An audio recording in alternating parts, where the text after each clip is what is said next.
What we're going to talk about today is nourishing body, mind, and spirit.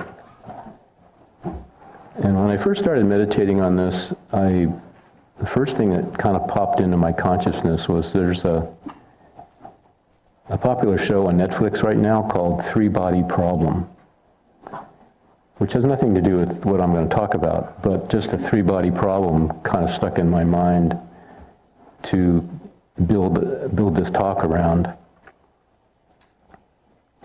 And what I realized on meditating those three words is that the world today has a real problem. It has a three-body problem. And if everyone could all of a sudden have the consciousness and the awareness that we exist in three different bodies, the world would be an amazing place. When we think about when you first have an idea, maybe it's, I'm going to build a birdhouse. That was the idea. Well, then you take that idea and you move into a planning stage where you start thinking about the materials you're going to need and when you're going to build it and finding out how to build it. And then when you're ready, you put it all together and you manifest it into the physical. I remembered a story I read years and years ago about an American soldier who was a prisoner of war in Vietnam. And he was in there for a long time, and he knew that if he didn't start doing something with his mind, he would go crazy because he was in isolation. And it just so happened that he had some experience as a builder, and he decided, I'm going to build a house. So every day he would go through the process of what it was going to take to build that house. You know, find the piece of land. What's the land look like? Grading it, putting in the sub-foundation, and so on and so forth, the electrical, the plumbing. And each day he would do a little bit of it to keep his mind active. And the amazing thing was when he finally got out and came back, he built that house. Kind of therapy for him. So when we think about the three-body problem that we have and the existence of our three bodies, you know, we have a physical body, an astral body, and a causal body. And the causal body is like the idea. It's the first body of manifestation coming from the divine that our soul exists in.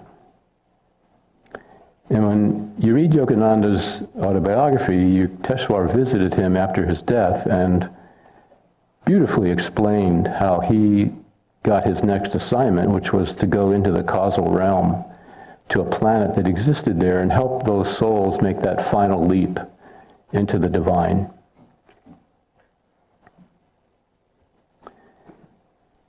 The astral body is the planning stage, the planning body. And now the ideas are clothed in energy. And it's the second manifestation outward from the divine.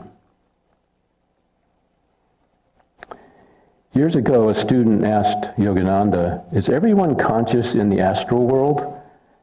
"Not everyone," he replied. "People of worldly consciousness enter a sort of gray mist. Some of them are vaguely conscious, depending on the sensitivity of their perception. But for many of them, it is like a dream. They aren't quite sure what is going on. If your intuition is even slightly developed, however, especially if you have meditated and prayed some in this life, but also if you have served others, even as a soldier who fought heroically in battle, you will find after you leave this world that the other world is far more beautiful than this one and extremely enjoyable. Shapes and colors exist in the astral world as they do in the physical. There are planets, lakes, fields, mountains, and people on the astral plane, but are seen as varied manifestations of light." So that's our astral manifestation. The physical is when it comes together on the four elements of the earth, making these bodies. And now our energy takes on a solid appearance. And we all know the issues that involve with that. But the important thing is to remember that all these three bodies are all connected. They're interconnected.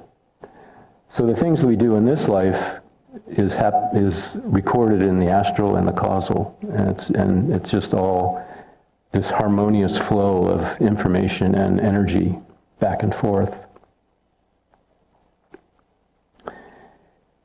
So I'm sure we've all seen a child when they're first trying to walk, and their arms are flailing and they're rocking on their feet, and they usually sit down and they'll get back up and try again. And it's all about balance. And that's the main lesson we have to learn in this life that affects where we go when we leave here and how enjoyable that'll be. And that's balance in our lives. And to continue recognizing that we do exist in these three bodies, and how our karma, our actions, our thoughts, all affects our existence after death. But just imagine, again, if everyone in the world knew that and realized that, what a really different place we would be in today.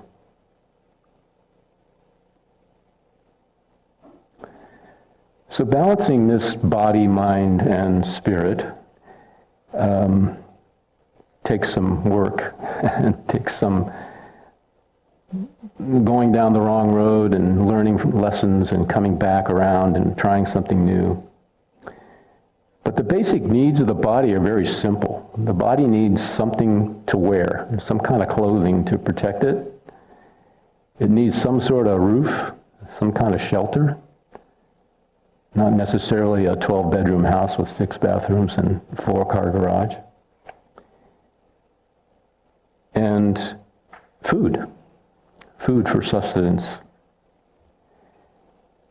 And right now, Yogananda talked about where the consciousness of the planet is right now. It's right between the third and fourth chakra, which is right around that whole digestive area. So you can see every day food is like a big topic. It's on a lot of TV shows. It's in food competitions. It's a zillion cookbooks out there. People are very conscious about food right now, and there's lots of theories about how to eat, what to eat, when to eat. I remember back when I started changing my diet, and I started just the kind of person I am is I just start diving in and investigating and trying to learn from other people's mistakes and from what they've learned. And one of the books I stumbled upon was a book written by Arnold Ehret. Maybe some of you know of the story of him. He was born in 1866 and died in 1922. And he introduced the cleansing diet of fruits and vegetables and how to correctly manage fasting. He was really big into fasting. And he would fast with grape juice. And we all know what grape juice does. If you drink a lot of it, it really flushes things out. And he was on this path that he was going to get rid of all the mucus in his body. And just, he powered the raw foods, and he powered the fasting and grape juice. But as fate would have it, he fell and fractured his skull and died when he was 56. So all that work, all that concentration on food was really sidetracked his evolution of consciousness on the planet. And again, it's all about balance. Balancing out our food, what we eat, how we eat, when we eat.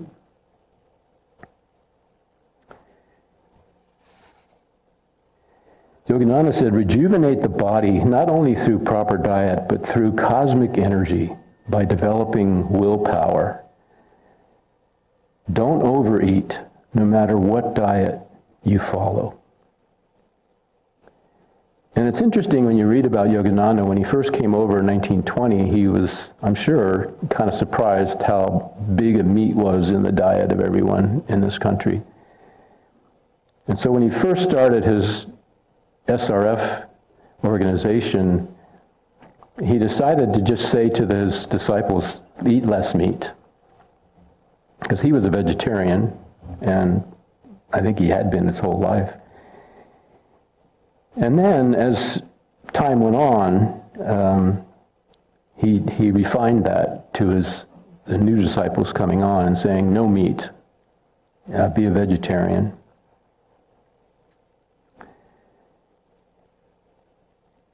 But when it comes down to it, you go back to that phrase in the Bible where it says, man shall not live by bread alone, but by every word, which Yogananda said means vibration of cosmic energy, that proceedeth out of the mouth of God.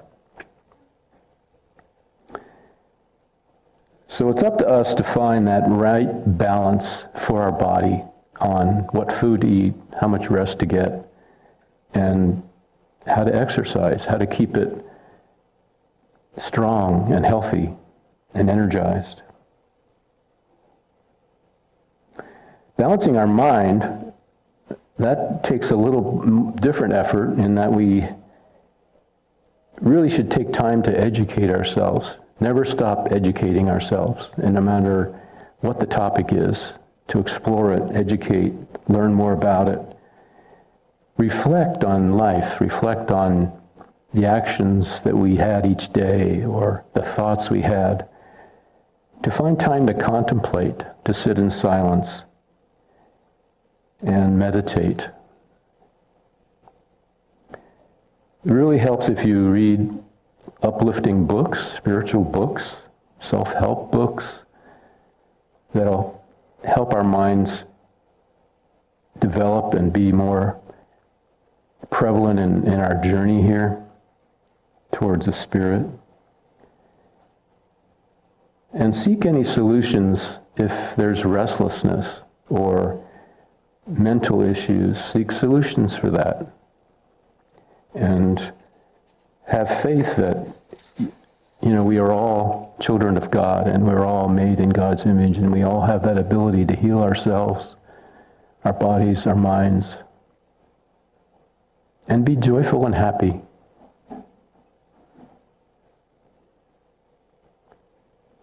A lot of times when you see these interviews of these people that have lived to be 100, most of them are very happy. They're just really happy. And you could just tell that they probably were like that their whole lives.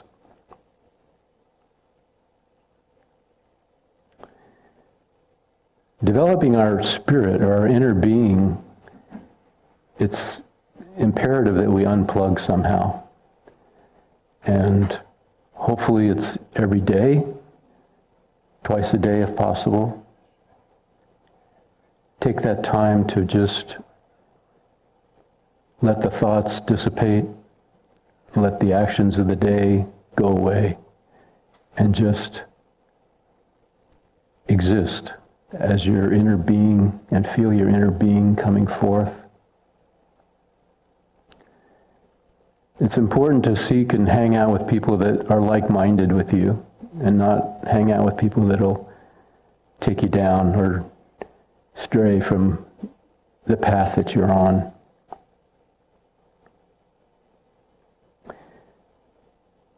There are a lot of theories out there and practices, meditation techniques, and it's just up to each of us to find the one that creates the balance that we need in us.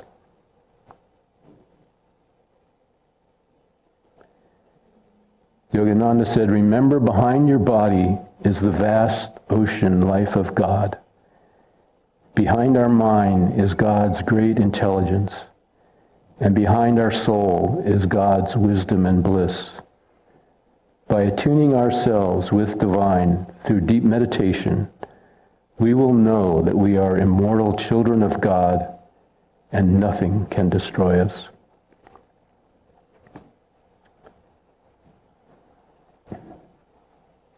So as we move into our meditative part of the service,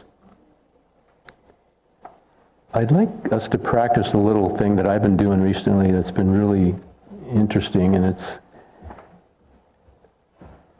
so often the problem with meditating is our thoughts run wild. And so if you control your breath, then your thoughts just naturally slow down. And the easiest way to control your breath is by counting. And you can take whatever count works for you that allows you to inhale and exhale without straining. And so say it's 6 or 7 or 8 or whatever it is. And you count as you inhale, and you count that same count as you exhale. And you keep doing that. And what's happening is you're taking the oxygen out of the air, and your body has oxygenated your blood. And what happens because of that is the pauses between your exhalation and your inhalation increase. You just naturally feel content just sitting there without breathing in or out. And it's in that time that you can feel that you are alive because you're not breathing. And you feel that energy pulsating in the cells of your body and through your other bodies, the astral and the causal. And that's such a key element to finding that quiet time and that time to be contemplating things. And if we can have that experience of knowing that we are alive without our breath, that just energizes us and psychs us up and makes us more excited to sit down again and do it again and again and again. And if we're really lucky, we enter the breathless state. And that by far would be a wonderful experience. So I'd like to lead us into our quiet time with some ohms, and we'll come back in about 15 minutes.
Let us all remember that if we can achieve balance in this life, then we will have balance when we leave this earth and go into the next life.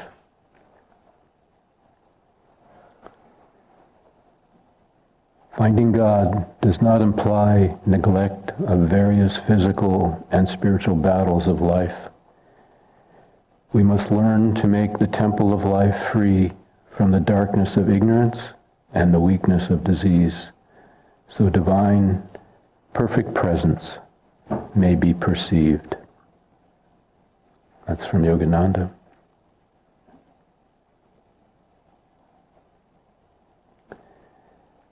I'd like to end the service with an affirmation, and I'd like you to follow along with me on it. I am submerged in eternal light. I am submerged in eternal light. It permeates every particle of my being. It permeates every particle of my being. I am living in that light. I am living in that light. The divine spirit fills me within and without. The divine spirit fills me within and without. Amen. Amen.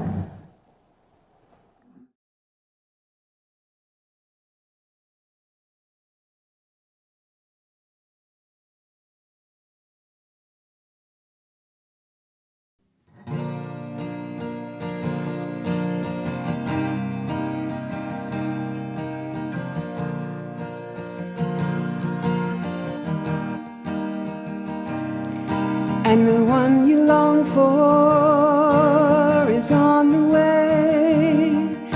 And the one you long for is on the way.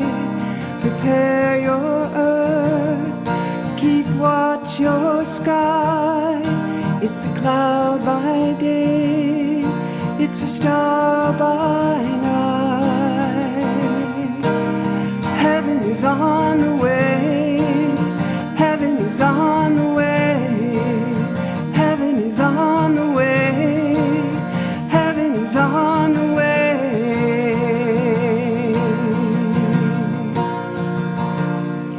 It'll come to us in a flash of fire and settle in like gentle rain, and finer still, a soothing mist of understanding and sacredness, illumination. I knew you'd come. Heaven is on the way. Heaven is on the way. Heaven is on the way.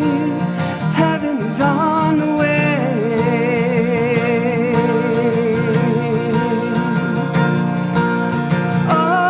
Oh, through my open door, another sky and another shore, and walking there is running free, and running there is flying.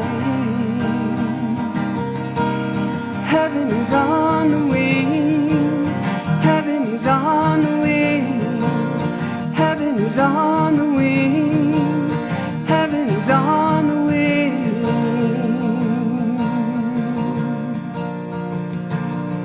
When you sight the pole star that guides your life, and you live your days to exemplify and demonstrate the life to be.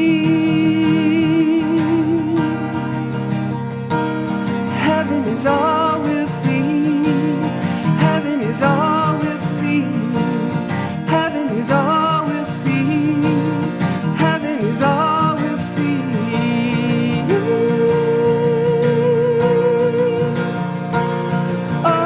Oh, through my open door, another sky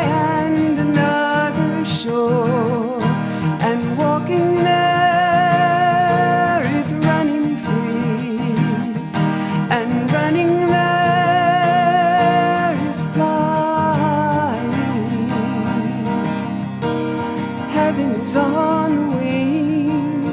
Heaven is on the wing. Heaven is on the wing. Heaven is on the wing.